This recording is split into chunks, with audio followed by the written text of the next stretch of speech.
Gangotri glacier कहाँ पड़ता है? उत्तराखंड में। कहाँ पड़ता है? उत्तराखंड में, उत्तरकाशी जिले में गंगोत्री ग्लेशियर। और गंगोत्री ग्लेशियर से कौन सी नदी निकली? भागीरथी नदी निकली है। गंगोत्री ग्लेशियर से हमारी भागीरथी नदी निकली है। गंगोत्री ग्लेशियर से भागीरथी नदी निकली है। भागीरथी नदी का उद्गम स्थान गंगोत्री ग्लेशियर माना जाता है। और इधर से हमारी सतोपंत ग्लेशियर कहाँ पड़ता है? उत्तराखंड में। कहाँ पड़ता है? उत्तराखंड में हमारा सतोपंत ग्लेशियर पड़ता है। और इस सतोपंत ग्लेशियर से अलकनंदा नदी निकलती है। कौन सी? अलकनंदा नदी निकलती है। और ये अलकनंदा नदी सतोपंत ग्लेशियर से जब निकली तो ये आगे बढ़ी और कहाँ पर आई? देवप्रयाग पहुंची। कहाँ पहुंची? देवप्रयाग पहुंची। और इधर से हमारी गंगोत्री ग्लेशियर से भागीरथी नदी निकल कर आई और देवप्रयाग पहुंची। जब सतोपंत ग्लेशियर से अलकनंदा नदी निकली और देवप्रयाग पहुंची और गंगोत्री ग्लेशियर से हमारी भागीरथी नदी निकली और देवप्रयाग पहुंची, तो इन दोनों नदियों का आपस में संगम होता है। कहाँ पर? देवप्रयाग में। कहाँ होता है? देवप्रयाग में। तो जब संगम हुआ तो उसकी जो संयुक्त धारा रहेगी, जो उसकी संयुक्त धारा आगे निकलेगी, तो उस संयुक्त धारा को गंगा नाम दिया। कौन सा? गंगा नाम दिया गया। और गंगा नाम कहाँ पड़ा? हरिद्वार में। गंगा नाम कहाँ पड़ा? हरिद्वार में पड़ा। तो अगर गंगा कहें तो गंगा का कोई उद्गम स्थान नहीं है। यह नदी केवल और केवल नदी के रूप में नहीं निकली, यह बनती है आकर कहाँ पर? देवप्रयाग में। कहाँ पर? देवप्रयाग में बनती है भागीरथी नदी देवप्रयाग। और इधर से हमारी अलकनंदा नदी देवप्रयाग पहुंची और आपस में संगम हुआ। तो इस संगम से जो संयुक्त धारा निकली तो उस संयुक्त धारा को गंगा नाम दिया गया। और ये गंगा नाम कहाँ पड़ा? हरिद्वार में पड़ा। तो गंगा नाम कहाँ पड़ा? हरिद्वार। तो हरिद्वार से हम पता कर सकते हैं कि गंगा नदी कहाँ से? हरिद्वार से निकली है। यानी देवप्रयाग में जब हमारी भागीरथी नदी और अलकनंदा नदी आपस में जब देवप्रयाग में संगम होता है तो उसकी जो संयुक्त धारा, उसकी जो मुख्य धारा निकलती है, उसे गंगा नाम दिया जाता है। और ये गंगा नाम हरिद्वार में पड़ता है। कहाँ पड़ता है? हरिद्वार में पड़ता है। जब गंगा हरिद्वार से आगे बढ़ी, तो राम गंगा नदी उसी गंगा नदी में मिलती है, गोमती नदी गंगा नदी में, घाघरा नदी इसी गंगा नदी में। तो जब गंगा नदी हमारी हरिद्वार से आगे बढ़ी तो हमारी राम गंगा नदी, गोमती नदी और घाघरा नदी इस गंगा नदी में आकर मिलती है। और जब ये तीनों नदियां आकर मिली तो जब गंगा आगे बढ़ी तो आगे बढ़ने के बाद गंगा कहाँ पहुंची? उत्तर प्रदेश पहुंची। गंगा कहाँ पहुंची? उत्तर प्रदेश पहुंची, यूपी पहुंची। यानी गंगा जब राम गंगा नदी हरिद्वार से जैसे ही गंगा आगे बढ़ी तो गंगा में राम गंगा नदी, गोमती नदी और घाघरा नदी आकर मिली।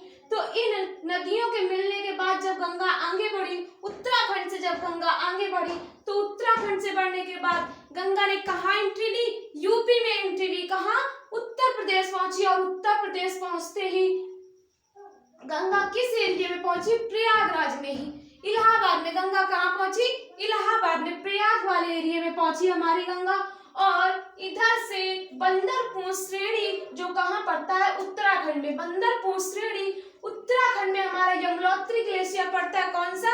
यमुनोत्री ग्लेशियर पड़ता है। उस ग्लेशियर से हमारी यमुना नदी का उद्गम स्थान माना जाता है। किस नदी का? यमुना नदी का उद्गम स्थान माना जाता है। तो बंदरपुर श्रेणी से जो बंदरपुर कहाँ पड़ता है? उत्तराखंड में। कहाँ पड़ता है? उत्तराखंड में हमारा बंदरपुर श्रेणी पड़ता है। तो इस बंदरपुर श्रेणी से हमारी उत्तराखंड में जो पड़ता है यमुनोत्री ग्लेशियर है, उसी में बंदरपुर श्रेणी हमारी उत्तराखंड में है। और इसी बंदरपुर श्रेणी में यमुनोत्री ग्लेशियर यानी हिमनद पड़ता है, यमुनोत्री हिमनद। तो उस ग्लेशियर से हमारी यमुना नदी का उद्गम स्थान माना जाता है। जब यमुना नदी आगे बढ़ी तो यमुना नदी की सहायक अगर नदियों की बात करें, मुख्य सहायक नदियों की बात करें तो कौन कौन सी है? चंबल, सिंध, बेतवा, केन। यमुना नदी की 4 मुख्य सहायक नदियां हैं। कौन कौन सी? चंबल, सिंध, बेतवा और केन। कौन कौन सी? चंबल, सिंध, बेतवा और केन। इन 4 नदियों से ये 4 नदियां यमुना नदी की मुख्य सहायक नदियां मानी जाती हैं। जब यह नदी बंदरपुर श्रेणी से यानी यमुनोत्री ग्लेशियर से जब निकली तो आगे बढ़ी, तो आगे बढ़ने के बाद यमुना नदी ने यूपी में एंट्री ली। कहाँ? यूपी में एंट्री ली यानी उत्तर प्रदेश पहुंची। और उत्तर प्रदेश में कहाँ पर? प्रयागराज में। कहाँ पर? प्रयागराज पहुंची। और प्रयागराज कहाँ पड़ता है? इलाहाबाद को ही। इसका पहला नाम क्या था? पहले इसको क्या कहते थे? इलाहाबाद। आज लेटेस्ट में यानी प्रेजेंट में हम इसे प्रयागराज बोलते हैं। तो यमुना नदी हमारी यूपी पहुंची और इधर से गंगा नदी यूपी पहुंची। यूपी में किस एरिया में? इलाहाबाद में। कहाँ पर? इलाहाबाद में। और अदृश्य सरस्वती कौन कौन सी? हरिद्वार से हमारी निकली, हरिद्वार से आई हुई हमारी गंगा नदी जब यूपी में एंट्री लेती है, और यमुना नदी आई हुई हमारी यमुनोत्री ग्लेशियर से जब यूपी में एंट्री लेती है, तो एंट्री कहाँ लेती है? प्रयागराज में। एंट्री कहाँ लेती है? प्रयागराज में एंट्री लेती है। और इधर से हमारी अदृश्य सरस्वती। तो इन तीन नदियों का जब आपस में संगम होता है, और संगम कहाँ पर होता है? प्रयागराज में। कहाँ होता है? प्रयागराज में। यमुना नदी, गंगा नदी और अदृश्य सरस्वती नदी, जब इन तीनों नदियों का आपस में संगम होता है, तो इस संगम को हम त्रिवेणी संगम का नाम देते हैं। कौन सा संगम? त्रिवेणी संगम कहा जाता है। और इसी त्रिवेणी संगम पर कुंभ का मेला लगता है। कौन सा मेला? कुंभ का मेला लगता है। तो यमुना नदी, गंगा नदी और अदृश्य सरस्वती जब इलाहाबाद आती है, तो इलाहाबाद में इन तीनों नदियों का आपस में संगम होता है। और संगम होता है और वहां से हमारी जो मुख्य धारा निकलती है, जो मुख्य संयुक्त धारा निकलती है, उसे हम गंगा नाम देते हैं। जब वो उस संगम से जो हमारी आगे निकलती है जो संयुक्त धारा, तो उसे गंगा नाम दिया जाता है। और इस संगम को क्या? त्रिवेणी संगम कहा जाता है। क्या संगम? त्रिवेणी संगम कहा जाता है। और इसी त्रिवेणी संगम पर कुंभ का मेला लगता है। कौन सा मेला? कुंभ का मेला लगता है। और जब हमारी गंगा नदी यूपी से जैसे इलाहाबाद से निकलती है, जो मुख्य धारा निकली, और कहाँ एंट्री लेती है? बिहार में। गंगा नदी इलाहाबाद से हमारी जब निकलती है, जो उसकी तीनों नदियों का आपस में संगम होता है, तो उस संगम से जो हमारी मुख्य धारा निकलती है, तो जब वो मुख्य धारा निकलती है, तो वो हमारी कहाँ एंट्री लेती है? बिहार में। कहाँ? बिहार में एंट्री लेती है। जब बिहार में गंगा नदी एंट्री लेगी, तो बिहार की गंडक नदी और टोंस नदी, कोसी नदी, सोन नदी, कौन कौन सी नदियां? बिहार की गंडक नदी, टोंस नदी, कोसी और सोन नदियां आकर इसी गंगा नदी में मिलती हैं।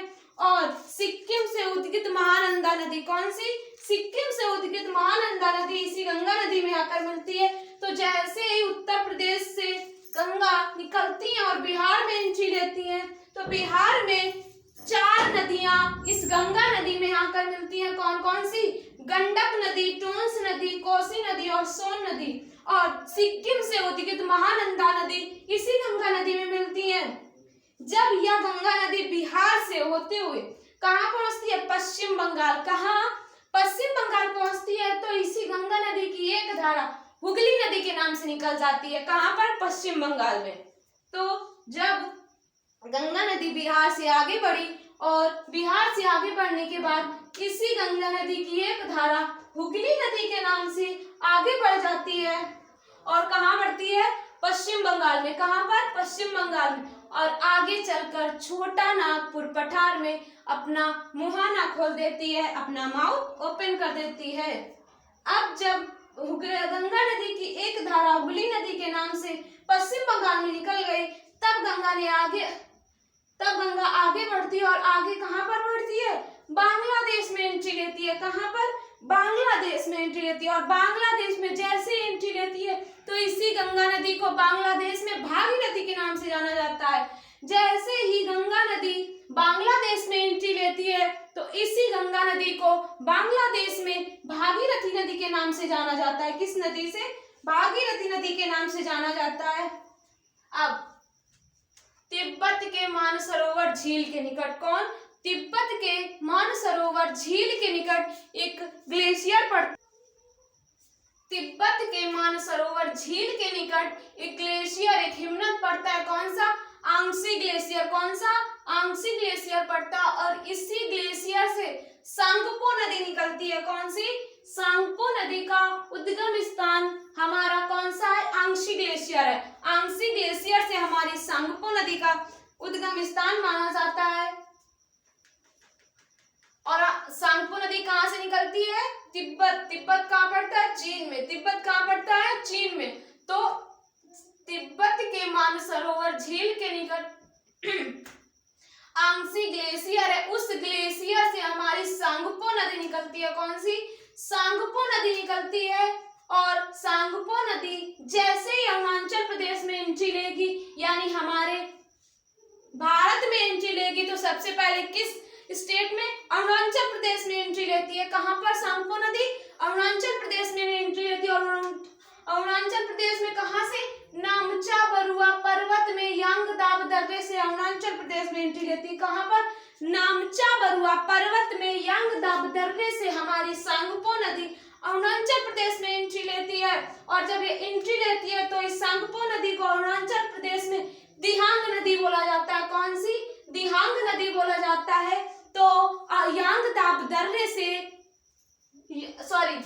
नामचा बरुआ पर्वत में यांग दाब दर्रे से हमारी सांगपो नदी जब अरुणाचल प्रदेश में एंट्री लेती है तो इस सांगपो नदी को अरुणाचल प्रदेश में दिहांग नदी बोला जाता है। कौन सी? दिहांग नदी बोला जाता है। अब जैसे ही दिहांग नदी आगे बढ़ी, अरुणाचल प्रदेश से जैसे ही आगे बढ़ी, तो इसमें देवांग नदी और लोहित दो नदियां आकर मिलती हैं। इस दिहांग नदी में देवांग नदी और लोहित नदियां दिहांग नदी में आकर मिलती हैं।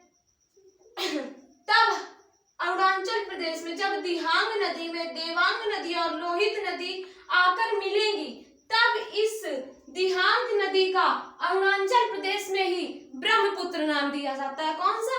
ब्रह्मपुत्र नाम दिया जाता है। यानी यहाँ से हम ब्रह्मपुत्र, अरुणाचल प्रदेश में ही हम ब्रह्मपुत्र नाम से जानते हैं सांगपो नदी को।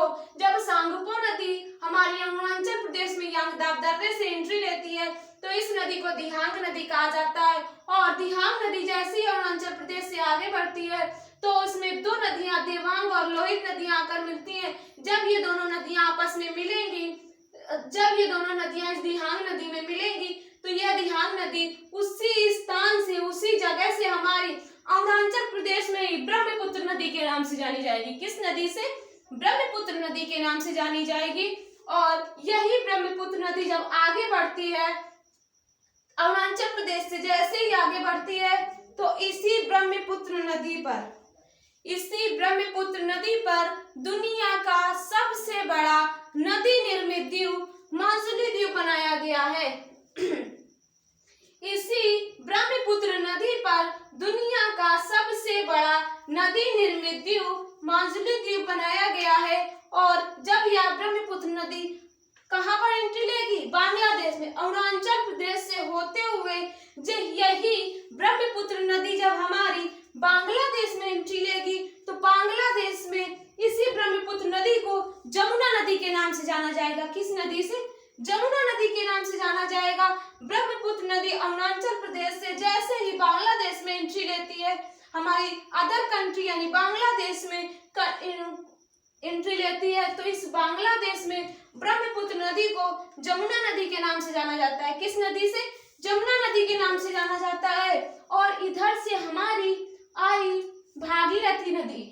जब भागीरथी नदी बांग्लादेश में एंट्री लेती है, तो इसे, जब ये गंगा नदी हमारी बांग्लादेश में एंट्री लेती है, तो इसी गंगा नदी को भागीरथी के नाम से जाना जाता है बांग्लादेश में। और ये ब्रह्मपुत्र नदी जब बांग्लादेश में एंट्री लेगी, तो इसी ब्रह्मपुत्र नदी को बांग्लादेश में जमुना नदी के नाम से जाना जाता है। और जमुना नदी और भागीरथी नदी का बांग्लादेश में जब संगम होता है, तो इसकी जो संयुक्त धारा होती है उसको पद्मा नाम दिया जाता है। कौन सा?